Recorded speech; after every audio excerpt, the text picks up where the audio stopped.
Coucou, c'est Nako. Hello, this is Nako. I am answering some questions about my book, my new book, Mind on Flowers. And before I get into this, a little introduction. My name is Nako Conde Bacon, and I go by Nako Good Health Queen. So when you look up my books on Amazon, my first two books are under Nako Good Health Diva, and my other ones are under Nako Good Health Queen. And even though this poetry book is my fourth book, it's my first ever poetry book, and Mind on Flowers is a collection of poems and photographs. I've taken all the photographs in the book, and since there were so many pictures that I could not include in the book, I will be making some short videos and using those pictures as a visual to share them with you. I started writing poetry when I was 13 years old, and at the time it was mainly in French. English became officially my second language when I turned 19 or 20, and I had some poems used in college for stage plays and for school publication. And at the time when I used to write my poem, I would not feel confident enough to even do my own reading, so I always let other people read, and people would make the comment like, I wonder what that would have sound like in your own voice. Now, with the wonderful people surrounding me, my amazing circle of artists, I am finding more courage in sharing and finding my voice. And I really appreciate all the support that I'm getting with my reading, because it really is a step of faith for me. Now, about the title, Mind on Flowers. The title came actually very randomly, recently, and it's actually shortly after getting the title that I felt like I was really ready to release this poetry book. Initially, I was considering Garden Sanctuary. I do have a poem called Garden Sanctuary in the book. And I was also considering Sacred Chrysalis because of the symbolism of a chrysalis of a butterfly and the symbolism of things that are sacred. But one morning as I was walking, I saw that bloom pop out of a brick wall. And it really amused me because, of course, we are used to seeing, dandelion pop out of concrete of the pavement. But seeing that bloom out of a brick wall in such a, inconspicuous place, it was really full of lessons for me. That moment really led to a lot of little lessons. And Mind on Flowers come to me with many symbolism. And one of the symbolism of Mind on Flowers is celebration, celebrating the little things, celebrating being the moment, celebrating being able to breathe, being able to walk, being able to move, celebrating the random act of kindness that we can give to people, that we can receive from people, just celebrating and being mindful of the things that we are so blessed with, no matter how little the things are.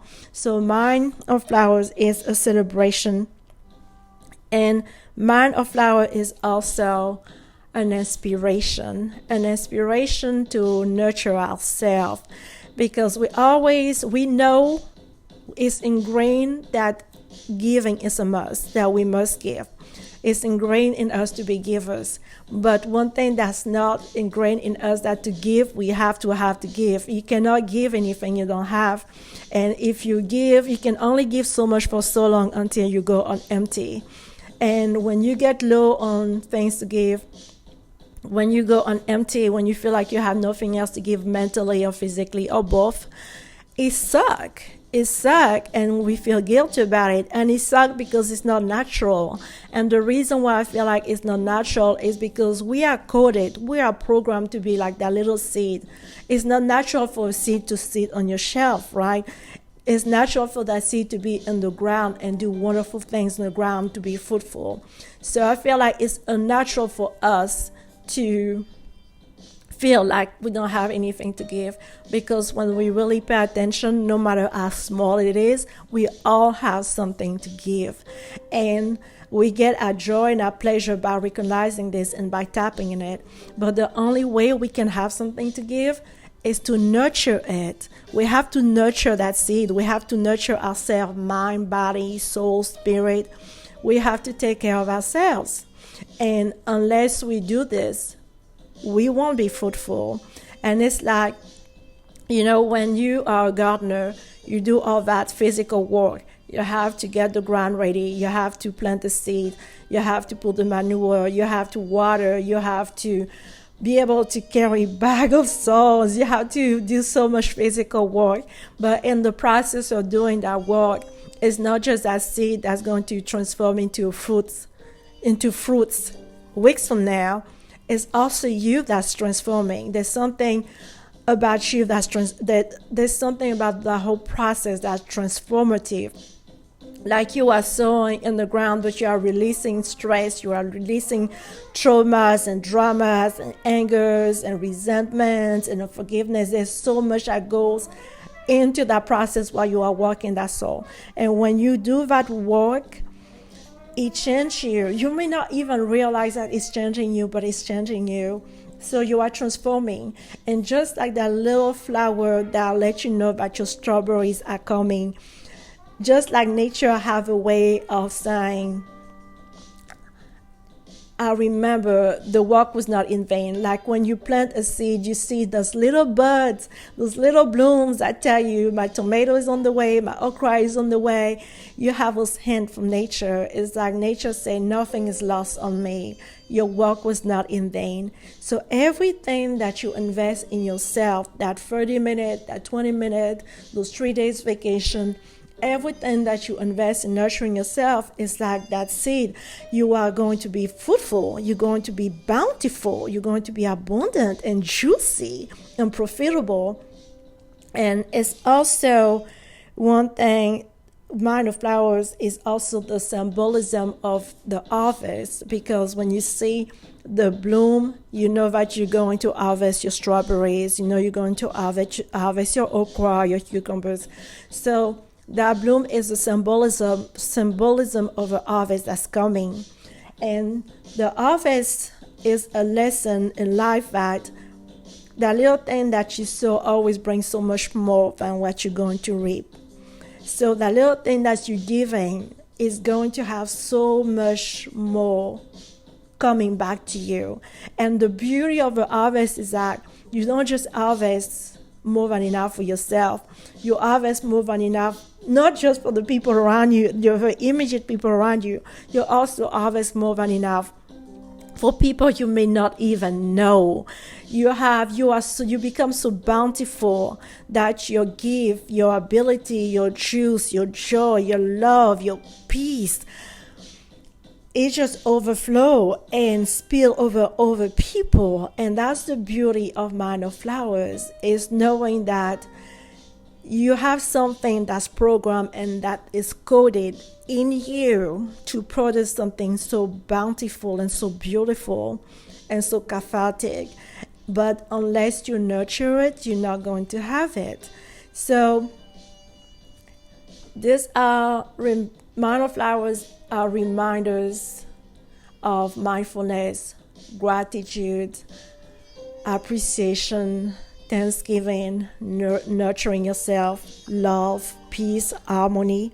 There's just so much to me that can be symbolized through Mind of Flowers. And one thing I love too when I think about Mind of Flowers is, that's one of my favorite things actually. When you go hiking, you expect to see moss and ferns and, the ivy creeping on a branch. You expect the birds and maybe the sound of the waterfall in the distance. But one thing that you don't always expect is that little flower that seems to pop out of nowhere, and you wonder, what is it doing here? So you have to stay open. You have to stay open to appreciate the little things that show up in the most unexpected way, in the most unexpected place. You have to stay open to the synchronicities. You have to stay open to the serendipities. You have to stay open to the blessings, to the grace, to the favors that show up when you were like, where did that come from?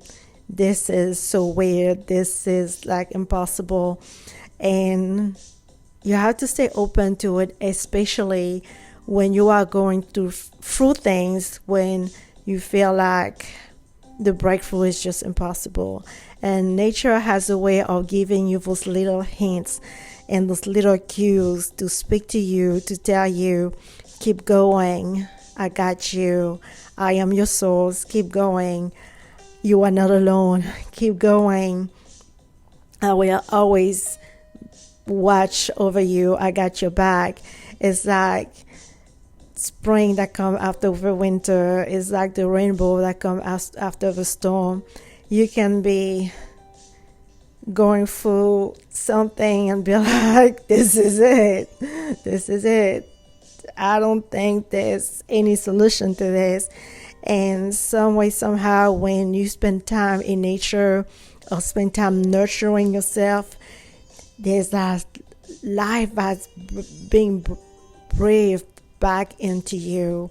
And it's just such a marvelous feeling to wake up refreshed, wake up with a little bit more wind under your wings and a little bit more hope.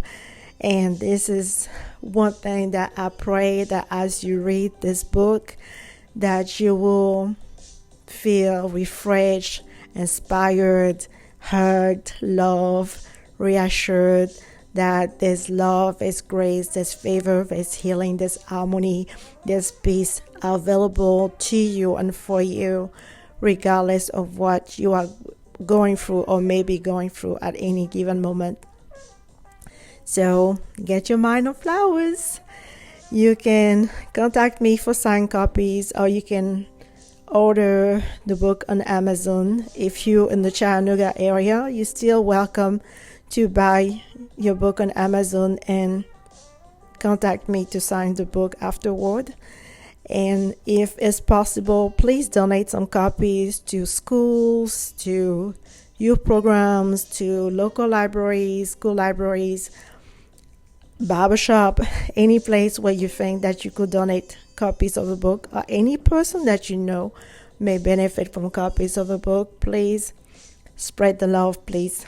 And thank you. I truly appreciate the support. Merci beaucoup. That was Nako. Bye.